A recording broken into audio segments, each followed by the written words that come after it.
નિફ્ટીની આપણને જોરદાર સ્ટ્રેટેજી જોવા મળી છે. છેલ્લા 2 વર્ષનું બેક ટેસ્ટ કર્યું, પરફેક્ટલી ત્યાં આગળ આપણને કામ કરતી જોવા મળે છે. તો વિડીયોને જરૂરથી સેવ કરી દો. સૌથી પહેલા 1 કલાક ટાઈમ ફ્રેમની ઉપર આપણે 9 EMA અને 20 EMA લગાવી દેવાની છે.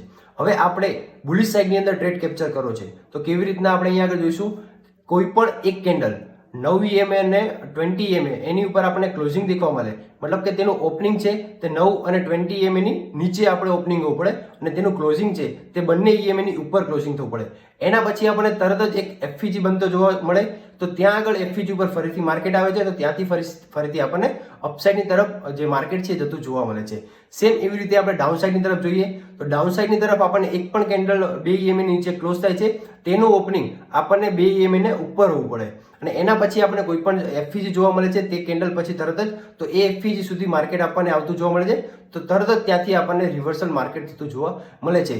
જો આ સ્ટ્રક્ચર બને, જેમ કે અપસાઇડની તરફ સ્ટ્રક્ચર બન્યું કે એક કેન્ડલનું ઓપનિંગ 2 EMA ની નીચે છે અને એ 2 EMA ની ઉપર આપણને ક્લોઝિંગ જોવા મળ્યું અને FVG પણ બની, બટ એના પછી થાય છે એવું કે FVG ને રિસ્પેક્ટ કરતું નથી, માર્કેટ તરત જ તે કેન્ડલની નીચે આવીને ક્લોઝ થઈ જાય છે. તો ત્યાંથી આપણને રિવર્સલ માર્કેટ થતું જોવા મળશે. સેમ આવી રીતે ડાઉન સાઇડની તરફ પણ બની શકે છે કે જ્યારે પણ આપણે ડાઉન સાઇડની તરફ કેન્ડલ ક્લોઝિંગ થાય અને EMA ની ઉપર આપણે ઓપનિંગ થતા જોવા મળ્યું હોય અને FVG બની હોય પણ તે FVG ને રિસ્પેક્ટ નથી કરતું અને માર્કેટ ઉપરની સાઈડમાં આપણને ક્લોઝિંગ જોવા મળે, તો ત્યાંથી માર્કેટ રિવર્સ થઈ જાય છે અને અપસાઇડની તરફ મોમેન્ટમ જોવા મળે છે.